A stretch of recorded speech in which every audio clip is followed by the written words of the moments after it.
محمد نبینا۔ تمام کو میرا سلام۔ بی بی حوا سے لے کر امہات المومنین تک اللہ تعالیٰ کی تمام پسندیدہ ماؤں کو سلام۔ سب سے بڑھ کے میرے بابا حضرت ابراہیم علیہ السلام کو سلام، میرے بھائیوں حضرت محمد مصطفیٰ صلی اللہ علیہ وآلہ وسلم اور حضرت اسماعیل علیہ السلام کو سلام، میری والدہ حضرت بی بی ہاجرہ کو سلام۔ حضرت خضر حیات کمال بندہ، فخر انسان، شیروں کا شیر، پہلا روح الانسان، پہلا حقوق اللہ کا حقدار، سلوٹ پیش کرتی ہوں حضرت خضر حیات کو۔ آپ سب لوگوں کو السلام علیکم۔ سب سے پہلے اللہ تعالیٰ کے حکم سے میں اپنی پہچان آپ لوگوں پہ واضح فرما دوں۔ میں رسول ہوں، میں رسول ہوں، میں رسول ہوں۔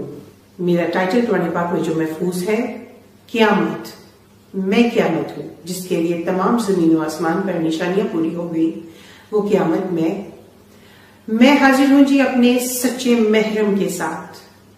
میرا محرم اللہ، اللہ رب العالمین۔ میرا نام ہے ثنا اللہ، الحمدللہ۔ ثنا اللہ جو یہ نام ہے، یہ اس کائنات کی سب سے بڑی جیت ہے۔ میں حقوق اللہ سے نوازی گئی، حج الاکبر ادا کرتی ہوئی، اپنے 3 درجوں سے گزرتی ہوئی اس منزل پہ اب آ پہنچی ہوں کہ مجھے اپنی پہچان آپ لوگوں کو پیش فرمانی ہے۔ علم لدنی سے نوازی گئی یہ پیغمبر، یہ رسول، اللہ رب العالمین کے حکم سے آپ لوگوں پر اپنی پہچان واضح فرماتے ہوئے اپنی عبادت حج الاکبر میرے محرم اللہ رب العالمین کے ساتھ ادا کرتی ہوئی آج اپنی پہچان آپ لوگوں کے سامنے پیش فرما رہی ہوں۔ میں علم لدنی کی تھوڑی سی آپ لوگوں کو تفصیل بتا دوں۔ السلام علیکم ورحمۃ اللہ وبرکاتہ۔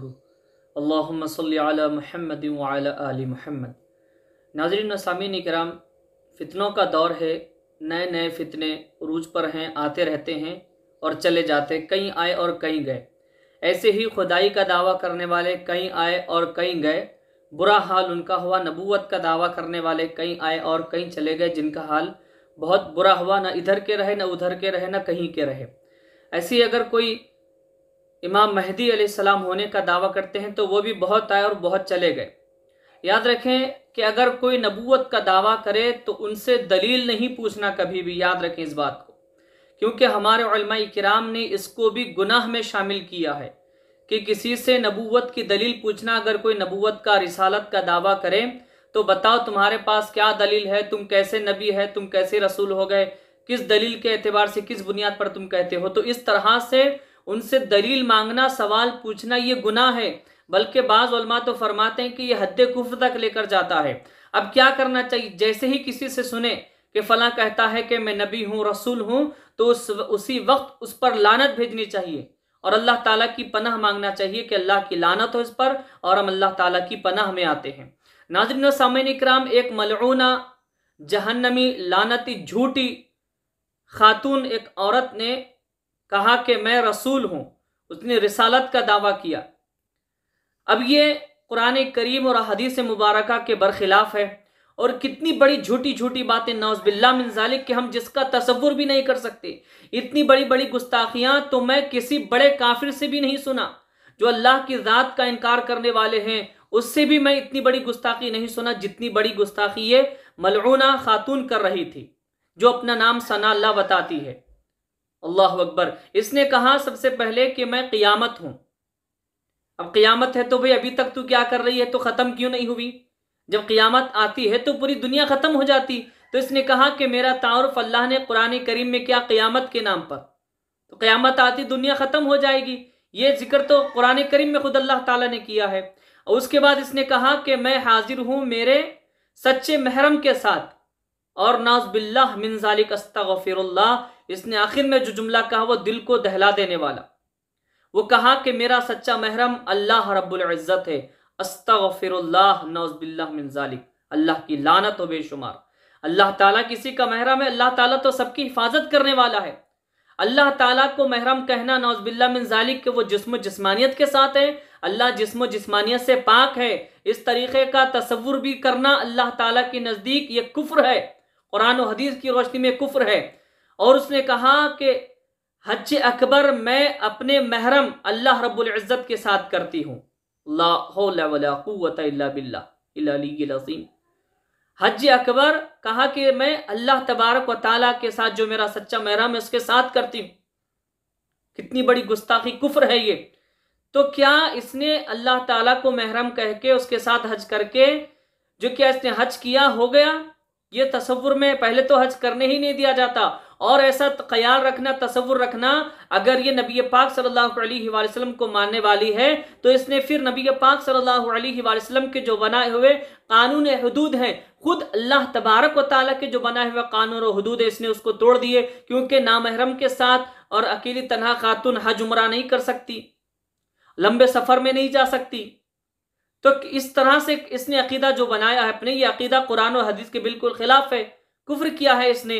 اور اس طریقے کا عقیدہ رکھنا کہ اللہ تعالیٰ جسم و جسمانیت کے ساتھ ہے، نہیں، اللہ جسم و جسمانیت سے پاک ہے، تو پھر ایسا عقیدہ کفر ہوا۔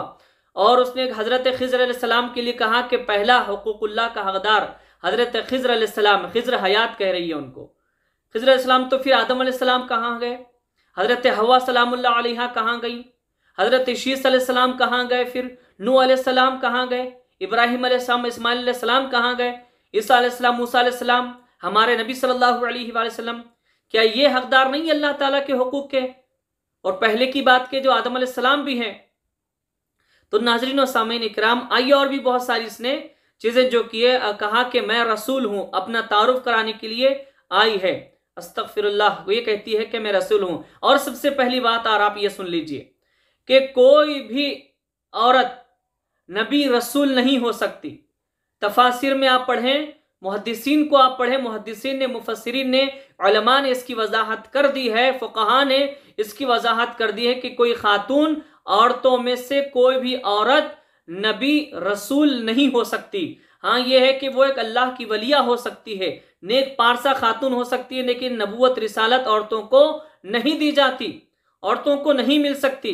اب قرآن کریم میں اللہ تبارک و تعالیٰ نے ارشاد فرمایا، سورۃ الاحزاب کی آیت نمبر 4 ہے، ما کان محمد ابا احد من رجالکم، ما کان محمد صلی اللہ علیہ وسلم، کہ محمد صلی اللہ علیہ وآلہ وسلم نہیں ہے ابا احد من رجالکم، تم مردوں میں سے کسی کے باپ، یعنی کہ محمد صلی اللہ علیہ وآلہ وسلم تم مردوں میں سے کسی کے باپ نہیں ہے، وَلَٰكِن رسول اللہ، لیکن وہ اللہ تعالیٰ کے رسول ہیں، وَخَاتَمَ النَّبِيِّينَ، اور وہ خاتم النبیین ہے، نبوت ان پر ختم ہو چکی، اب قیامت تک کوئی نبی نہیں آئے گا، اب قیامت تک کوئی نبی نہیں آئے گا، نبوت ختم ہو چکی ہے حضور پاک صلی اللہ علیہ وآلہ وسلم پر، حضور پاک علیہ السلام کی ذات بابرکت پر نبوت ختم ہو چکی، اب کوئی نبی نہیں آئیں گے۔ اب جو نبوت کا دعویٰ کرے گا وہ جھوٹا ہوگا، حتیٰ کہ حضرت عیسیٰ علیہ السلام بھی جب آئیں گے تو وہ نبوت کے منصب پر فائز ہو کر نہیں آئیں گے، وہ بھی حضور پاک صلی اللہ علیہ وآلہ وسلم کی امتی ہونے کے لحاظ سے تشریف لائیں گے، اپنے آپ کو نبی نہیں کہلائیں گے، وہ عیسیٰ علیہ السلام جیسے پیغمبر بھی نبی ہو کر نہیں آئیں گے۔ اگر آپ آئیں گے تو اب اگر کوئی آ کر کہہ دے گا میں نبی ہوں، رسول ہوں، تو ہم یہ کہیں گے بھائی تم اپنا پہلے جا کر علاج کراؤ، ان کے جتنا پاگل کوئی نہیں ہوگا۔ میں یہ کہنا چاہتا ہوں کہ ان پر قانونی کارروائی ہو، سخت سے سخت ان پر ایکشن لیا جائے، جو اسلامی حکومت ہے، کیونکہ یہ خاتون پاکستان لاہور کی رہنے والی، پاکستان لاہور میں اس نے یہ دعویٰ کیا ہے اپنی رسالت کا، نبوت کا، جو کہ غلط ہے، جھوٹ ہے، تو وہاں پر اسلامی حکومت ہے، تو وہاں کی حکومت میں جو سزا مقرر ہے ایسے دعوے پر، ایسی غلطی پر، خطا پر، اس کو کیا سزا ملنی چاہیے وہ اس پر عائد ہو، اس کو دیا جائے، وہ سزا اور پر نافذ ہونا چاہیے۔ اب اس کی تفسیر میں کیا بیان کیا گیا وہ سنیے۔ پھر اللہ نے فرمایا وَكَانَ اللَّهُ بِكُلِّ شَيْءٍ عَلِيمًا، اللہ تبارک و تعالیٰ ہر چیز کو جاننے والا ہے۔ اس کی تفسیر میں بیان کیا جاتا ہے اَيْ مَا كَانَ مُحَمَّدٌ أَبَا لِأَحَدٍ مِّن رِجَالِكُمْ، تفسیر ہے اس کی کہ یعنی کہ محمد صلی اللہ علیہ وسلم کسی مرد کے لیے بھی وہ باپ نہیں ہے، تمہارے مردوں کے لیے کسی ایک کے لیے بھی باپ نہیں ہے، وَلَكِنَّهُ رَسُولُ اللَّهِ، لیکن وہ اللہ تعالیٰ کے رسول ہے۔ وخاتم النبیین، اور وہ خاتم النبیین ہے، نبوت آپ پر ختم ہو چکی۔ اب تفسیر میں بیان کیا جاتا ہے فلا نبوت بعدہ، اور ان کے بعد اب نبوت نہیں ہے۔ کب تک؟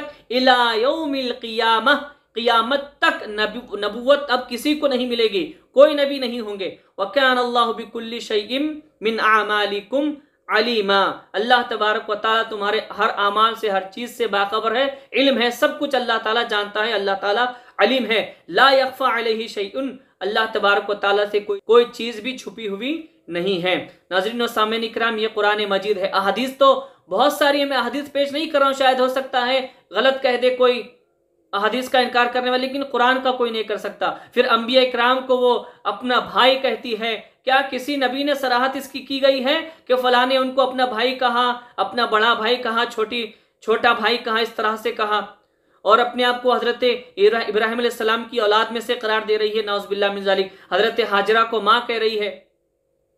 یہ لوگ جو ہیں، یہ اپنے آپ کو عروج پر لانے کے لیے، دنیاوی فائدہ حاصل کرنے کے لیے اس طریقے کے جو ہے گندے اعمال کرتے ہیں، گندے جھوٹ بولتے ہیں۔ تو ایک بات کو یاد رکھیں، جب کوئی ایسا عروج پر فتنہ آئے، ان سے دلیل نہیں مانگنا بلکہ ان پر لعنت بھیجنا، کیونکہ دلیل مانگنا ان سے یہ گناہ ہے، ایسا نہیں کرنا ہرگز۔ اور جو اسلامی قانون میں جو سزا ہے وہ سزا ان کو دی جائے گی۔ قیامت تک کوئی نبی نہیں آئیں گے، ایسے دعوے دار بہت آتے اور جاتے رہیں گے، آئیں گے فنا ہو جائیں گے، ان کا برا حال ہوگا، ایک سے ایک آئے، سب کا برا حال ہو گیا، سب چلے گئے، سب ختم ہو گئے، اور یہ اپنے آپ کو تو قیامت کہہ رہی ہے۔ قیامت تو اب چلے جانا چاہیے، ساری دنیا ختم ہونی چاہیے، کیا کر رہی ہے پھر تو؟ اللہ تعالیٰ کی لعنت ہو ایسے لوگوں پر۔ اللہ کی بارگاہ میں دعا کرتے ہیں کہ مولا کریم جو کہا سنا اس پر عمل کرنے کی توفیق عطا فرما۔ مولا تبارک و تعالیٰ ہمیں ایسے فتنوں سے بچا، ہماری حفاظت فرما۔ اللہ تبارک و تعالیٰ ہم سب کو نیک اعمال کی توفیق عطا فرما۔ مولا کریم ہم سب کو اہل البیت علیہم السلام سے سچی عقیدت اور محبت کی توفیق عطا فرما۔ آمین ثم آمین بجاہ النبی سید المرسلین طہ و یاسین۔